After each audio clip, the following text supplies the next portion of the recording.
श्री शिवाय नमस्तुभयम। दोस्तों, आप सभी लोग जानते हैं कि 16 अगस्त 2024 के दिन यहाँ पर सावन महीने का शुक्रवार पुत्रदा एकादशी पड़ रही है। दोस्तों, यह जो शुक्रवार है श्रावण महीने में पड़ने वाला सबसे बड़ा पुत्रदा एकादशी है, क्योंकि यह श्रावण महीने में पड़ रहा है, जिसका बहुत ही बड़ा और विशेष महत्व होता है और ऐसा दिन पूरे साल में सिर्फ एक ही बार आता है। और दोस्तों, आप सभी लोग जानते हो कि 16 अगस्त सावन महीने का शुक्रवार पुत्रदा एकादशी का अगर सबसे बड़ा कोई उपाय है तो वह एक दीपक वाला उपाय है। तो दोस्तों, इस श्रावण माह के पहले शुक्रवार पुत्रदा एकादशी के दिन आप लोगों को इस वह एक दीपक वाला उपाय को जरूर करना है। बहुत सारे लोग होंगे जिन लोगों ने इस उपाय को ना किया हो, मतलब पूरा साल निकल गया और उन्होंने किसी भी दिन इस वह एक दीपक वाला उपाय को ना किया हो। पर दोस्तों, आपके पास एक आखिरी मौका बचा हुआ है, जो कि सावन महीने का शुक्रवार पुत्रदा एकादशी के दिन। तो इस दिन आप लोगों को इस वाले उपाय को जरूर कर लेना है। भले ही आपने पूरे साल भर अभी तक इस उपाय को न किया हो, पर अगर आपने इस श्रावण महीने के शुक्रवार पुत्रदा एकादशी के दिन अगर इस वाले उपाय को कर लिया तो आपको इस उपाय को करने का वह फल मिलेगा जिसकी आपने कभी कल्पना भी नहीं करी होगी। इसीलिए आप लोग इस वाले उपाय को एक बार जरूर कर लेना, ताकि आप लोगों के हाथ से यह मौका ना जा सके और आपको इस उपाय को करने का फल मिल सके। दोस्तों, यह उपाय पंडित जी ने अपनी अभी की ही शिव महापुराण की कथा में बताया है, जिस उपाय को आज हम आपको बहुत अच्छे से समझाने वाले हैं। इस वीडियो को देखने के बाद इस उपाय को समझने के लिए आपको कोई और वीडियो को देखने की जरूरत नहीं पड़ेगी। तो चलिए दोस्तों, उपाय को शुरू करते हैं। देखिए, यह श्रावण महीने के शुक्रवार पुत्रदा एकादशी के दिन यह इतना खास होता है, इतना महत्वपूर्ण होता है। देखा है, कभी कभी बड़े बड़े पूजा पाठ अनुष्ठान से जो मनोकामना पूर्ण नहीं होते, वह श्रावण महीने के दिन एक छोटे से उपाय करने से ही आपकी मनोकामना पूर्ण हो जाती है।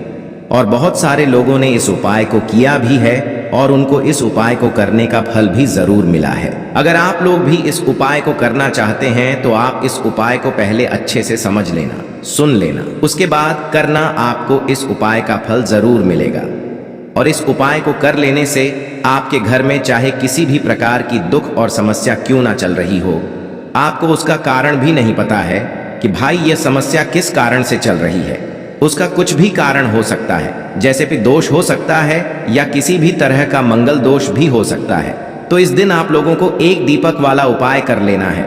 ये एक ऐसा उपाय है जिस उपाय को अगर किसी विशेष दिन पर किया जाए तो भाई उस विशेष दिन का जो है वह तो हमें मिलता ही मिलता है। पर हमने उस दिन पर इस उपाय को किया है तो हमें उससे भी बड़ा फल मिलता है, और फल बहुत जल्दी मिलता है, क्योंकि आप इस उपाय को बहुत ही बड़े और विशेष दिन पर कर रहे हो। तो चलिए अब उपाय के बारे में बात करते हैं, लेकिन उससे पहले आप लोगों को यह जानना आवश्यक है कि आखिर यह उपाय किस समय करना है, किसको करना है और कैसे करना है।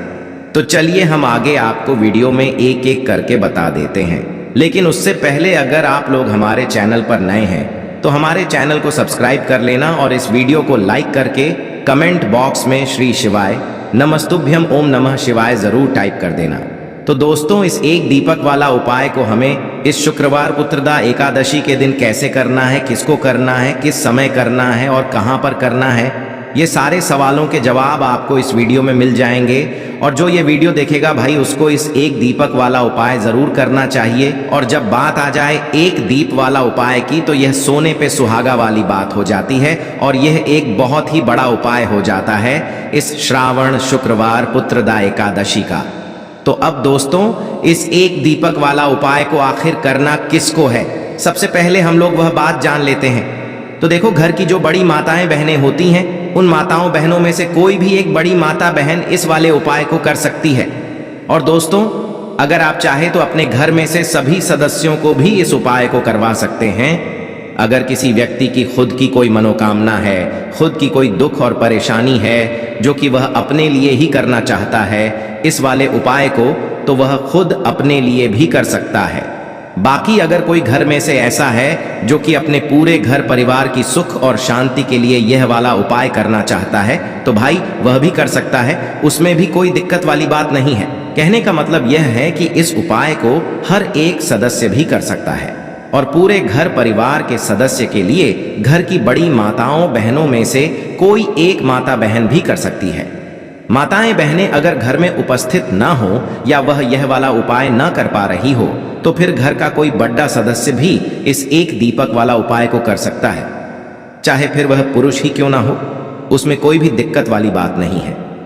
एक दीपक वाला उपाय को आखिर इस उपाय को हमें किस समय करना है? सुबह के समय करना है कि शाम के समय करना है? तो देखो, इस वाले उपाय को आप लोग सुबह के समय भी कर सकते हो और शाम के समय प्रदोष काल में भी कर सकते हो। अब अगर आप पूछो कि भाई सबसे उत्तम समय कौन सा रहेगा इस एक दीपक वाला उपाय को करने का, तो हम आपसे बस यही कहेंगे कि इस उपाय को आप सुबह के समय करेंगे तो ज्यादा बेहतर होगा। बाकी अगर प्रदोष काल शाम के समय भी करेंगे तो भी अच्छा होगा, उसमें कोई भी दिक्कत वाली बात नहीं है। तो अब दोस्तों, जो अगली सबसे बड़ी और महत्वपूर्ण बात आती है वह यह आती है कि सुबह अगर हम उपाय को करेंगे तो हमें कितने बजे से लेकर कितने बजे तक के बीच में करना है, और शाम के समय प्रदोष काल में करेंगे तो हमें कितने बजे से लेकर कितने बजे के बीच में करना है। तो देखो, सुबह जितनी जल्दी हो सके आप उपाय को करने की कोशिश करना। बाकी अगर किसी कारणवश लेट भी हो जाओ, थोड़ी देर भी हो जाए तो 10 या 12 बजे तक भी आप उपाय कर लेना, पर 12 बजे से ज्यादा देरी ना हो, ठीक है? इस बात का ध्यान रखना। उसके बाद में दोस्तों, अगर शाम के समय प्रदोष काल की बात करें, प्रदोष काल का जो समय होता है वह शाम के 6 बजे से शुरू हो जाता है। मतलब शाम के 6 बजे से लेकर 7 बजे के बीच का जो समय होता है ये समय प्रदोष काल का समय होता है। पर अभी जो मौसम चल रहा है इस मौसम में जो है शाम बहुत देरी से होती है, तो आप इस उपाय को 7 या 8 बजे के बीच में भी कर सकते हो। मतलब शाम के 6 बजे से रात 8 बजे के बीच में आप कभी भी इस वाले उपाय को कर सकते हो, उसमें कोई भी दिक्कत वाली बात नहीं है। देखिए, व्यक्ति के जीवन में अगर उसे जल्दी से जल्दी अधिक से अधिक धन चाहिए तो उसको हमेशा श्री हरि विष्णु की उपासना करनी चाहिए, श्री हरि विष्णु से जुड़े हुए उपाय करने चाहिए, क्योंकि माँ लक्ष्मी स्वयं कहती हैं कि मैं श्री हरि विष्णु के बिना कहीं नहीं जाती। माँ लक्ष्मी हमेशा वहां होती हैं जहां श्री हरि विष्णु होते हैं। अब श्री हरि विष्णु को सबसे प्रिय है तुलसी जी का पौधा। अब तुलसी जी के पौधे से जुड़ा हुआ ही उपाय आज की वीडियो में आपके लिए बताने वाले हैं, और यह उपाय इतना चमत्कारी है कि जिन लोगों ने इस उपाय को पूरी सच्ची श्रद्धा से किया है उन्होंने इसका चमत्कार अपने जीवन में रातों रात देखा है। धन के रास्ते जीवन में ऐसे खुल जाते हैं कि आपको खुद भी इस बात पर विश्वास नहीं होता है कि कैसे आपके पास हर तरफ से हर जगह से पैसा आना शुरू हो गया है। मतलब जो आज आप अपने जीवन में बहुत ज्यादा सोचते हैं कि कैसे यह निर्धनता दूर होगी, कैसे यह पैसे की कमी दूर होगी, कैसे आप धनवान बनेंगे, कैसे आपके पास पैसा आएगा, तो ऐसा समझ लीजिए कि आज की यह वीडियो का जो उपाय है इसे सच्ची श्रद्धा से करने से रातों रात आपका भाग्य भी चमकेगा, आपकी सोई हुई किस्मत भी जागेगी। तो चलिए बात कर लेते हैं कि 16 अगस्त सावन महीने का शुक्रवार पुत्रदा एकादशी के दिन यह उपाय आपको किस समय करना है, कैसे करना है और कौन सा उपाय है, क्या क्या चीजें आपको लेनी है। तो देखिए, अगर आपके घर में तुलसी जी का पौधा है तब भी ये उपाय आप कर सकते हैं। तुलसी जी का पौधा नहीं भी है ना, तब भी ये उपाय आप कर सकते हैं। तो देखिए, आपको सबसे पहले यहाँ पर लेना है एक मौली धागा, जिसे हम कलाबागान हैं। अच्छा, मौली धागे में 2 कलर आते हैं, एक तो आता है लाल रंग का मौली धागा और एक आता है लाल और पीले रंग का मौली धागा, ठीक है ना? और एक पीला भी होता है जिसका रंग केवल पीला होता है।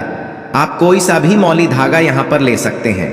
अब यहाँ पर आपको थोड़ी सी पिसी हुई हल्दी लेनी है जो कि श्री हरि विष्णु से ही जुड़ी हुई है। थोड़ा सा पानी जल डालेंगे उसके अंदर और उस हल्दी को थोड़ा गाढ़ा गाढ़ा घोल लेंगे, उसका पेस्ट बना लेंगे। अब मौली धागा आपने लेना है थोड़ा सा, ठीक है ना? और उस हल्दी के अंदर आपको अच्छे से उसे डुबा देना है। मतलब हल्दी का लेप उस मौली धागे के ऊपर आपको लगा देना है। अब इस हल्दी के जो धागा है, जो मौली धागा है, इसके अंदर आपको 3 गांठें लगानी है। कितनी गांठ लगानी है? 3। अच्छा, तीनों गांठों पर आपको बोलना है ओम नमो भगवते वासुदेवाय नमः, ओम नमो भगवते वासुदेवाय नमः। ये मंत्र बोलना है और इस कलाब में 3 गांठ आपको लगानी है। अब ये कलाब का धागा जो जिसमें आपने 3 गांठ लगाई हैं, आपको तुलसी जी के पौधे में शुक्रवार पुत्रदा एकादशी के दिन बांधना है। श्री हरि विष्णु से कहते हुए, माँ तुलसी से कहते हुए कि मेरे जीवन से निर्धनता, पैसे की कमी, गरीबी, धन से जुड़ी जितनी भी समस्याएं हैं उन्हें आप दूर कर देना। विशेषकर माँ तुलसी से आपको प्रार्थना जरूर करनी है, क्योंकि माँ तुलसी की कोई भी बात श्री हरि विष्णु कभी नहीं टालते हैं। तो देखिए, इस उपाय को सावन महीने का शुक्रवार पुत्रदा एकादशी के दिन आपको किस समय करना है। सुबह भी कर सकते हैं, शाम को भी कर सकते हैं। बस सूर्य अस्त होने के बाद यह उपाय आपको नहीं करना है। मतलब जब सूरज छिप जाता है उसके बाद यह उपाय आपको नहीं करना है। उससे पहले पहले आप किसी भी समय इस उपाय को कर सकते हैं। साथ ही साथ शाम के समय में अगर यह उपाय आप सुबह को कर रहे हैं तो शाम के टाइम पर आपको तुलसी जी के पौधे के पास एक देसी घी का दीपक जरूर प्रज्वलित करना है। अच्छा, दीपक तो बहुत सारे लोग तुलसी जी के पौधे के पास लगाते हैं, लेकिन गलती कहाँ पर कर देते हैं। देखिए, सीधे सीधे आपको ना दीपक जमीन पर नहीं रखना है। या तो आप छोटी सी प्लेट ले लें, उसके अंदर आप दीपक रखें, और या फिर आप क्या करें, थोड़े से अक्षत चावल के जो दाने होते हैं, जो टूटे हुए नहीं होते हैं, वो आप पहले रख दें और उसके ऊपर ही आप दीपक रखें। फूल की पंखुड़ियां भी ले सकते हैं, उसके ऊपर भी आप रख सकते हैं।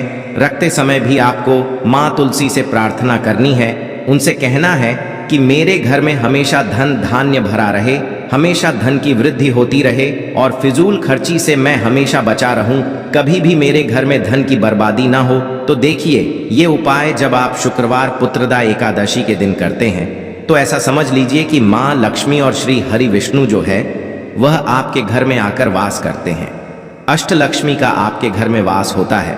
कभी भी धन को लेकर आपको अपने पूरे जीवन काल में परेशान नहीं होना पड़ता है, क्योंकि हल्दी जो होती है यह आपके गुरु ग्रह को भी मजबूत कर देती है, श्री हरि विष्णु को प्रसन्न कर देती है। और यहाँ पर आपने तुलसी मैया से जुड़ा हुआ उपाय करा है तो श्री हरि विष्णु तुरंत आपकी मनोकामना को पूरा करते हैं। जब माँ तुलसी आपकी विश, आपकी इच्छा, आपकी मनोकामना श्री हरि विष्णु से कह देती हैं तो यह उपाय इतना चमत्कारी है कि रातों रात इसका चमत्कार, इसका असर, इसका जो प्रभाव है वह अपने जीवन में आपको देखने को मिलेगा।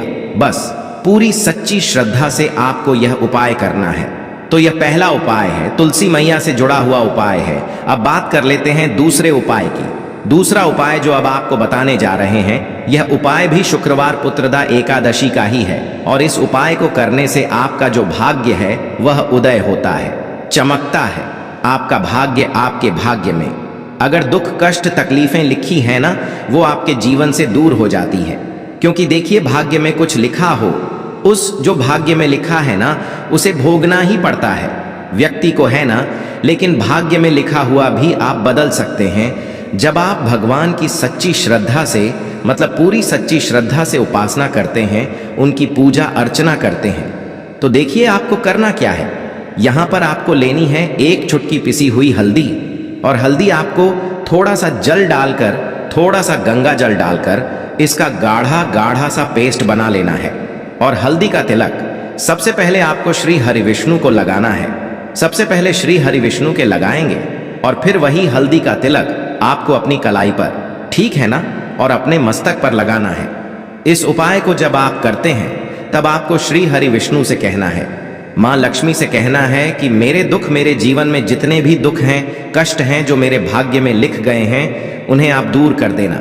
आपकी कृपा होगी तो जीवन का बड़े से बड़ा दुख और कष्ट भी दूर हो जाएगा। तो देखिए, जब इस उपाय को आप करते हैं ना, तो हल्दी जो होती है यह एक जगह से, मतलब एक दिशा से सुख और स्वभाव भाग्य को नहीं खींचती है। 4 दिशाओं से आपके जीवन में सुख, धन, वैभव, समृद्धि इनको बढ़ाने का काम करती है। इसीलिए कोई भी जब हम शुभ काम करते हैं, कोई भी अच्छा, जैसे शादी विवाह हो गया, तो उसमें हम हल्दी जरूर लेते हैं, क्योंकि हल्दी जो होती है ये सकारात्मक ऊर्जा को भी बढ़ाती है, सुख सौभाग्य को भी बढ़ाती है, आपके धन को भी बढ़ाती है और आपके गुरु ग्रह को मजबूत करती है। अच्छा, हमारा जो गुरु ग्रह होता है ना, हमारी कुंडली में ये सबसे ज्यादा महत्वपूर्ण होता है, क्योंकि धन को बढ़ाने का और अधिक से अधिक धनवान बनाने का जो काम करता है वह गुरु ग्रह ही करता है। तो बहुत ही उत्तम ये उपाय है। इस उपाय को जब आप करते हैं, तिलक हल्दी का लगाते हैं, तो आपके भाग्य के जो दुख हैं वह सुख में बदल जाते हैं। बस पूरी सच्ची श्रद्धा से आपको यह शुक्रवार पुत्रदा एकादशी के दिन उपाय करना है। साथ ही साथ बात कर लेते हैं अपने तीसरे उपाय की, जो कि स्थिर लक्ष्मी के वास के लिए है। देखिए, स्थिर लक्ष्मी का वास मतलब पैसा घर में आता है और खर्च हो जाता है। अगर ऐसा आपके साथ हो रहा है तो बिल्कुल आपको यह गलती नहीं करनी है। यह तीसरा उपाय जरूर करना है और इसे आपको बिल्कुल छोड़ना नहीं है। देखिए, महादेव ने स्वयं इसके बारे में बताया है। तो आपको क्या करना है, आपको यहाँ पर एक देसी घी का दीपक तैयार करना है। तो आपको यह दीपक जलाना है बेल पेड़ के नीचे। तो बेल के पेड़ में शाम के समय धन की देवी माता लक्ष्मी वास करती हैं और महादेव ने स्वयं कहा है कि जो व्यक्ति शाम के समय बेल पेड़ के नीचे दीपक जलाए, कभी भी उसके घर में धन की कमी होगी ही नहीं, तो स्थिर लक्ष्मी का वास होगा। तो आप यह उपाय जरूर करें।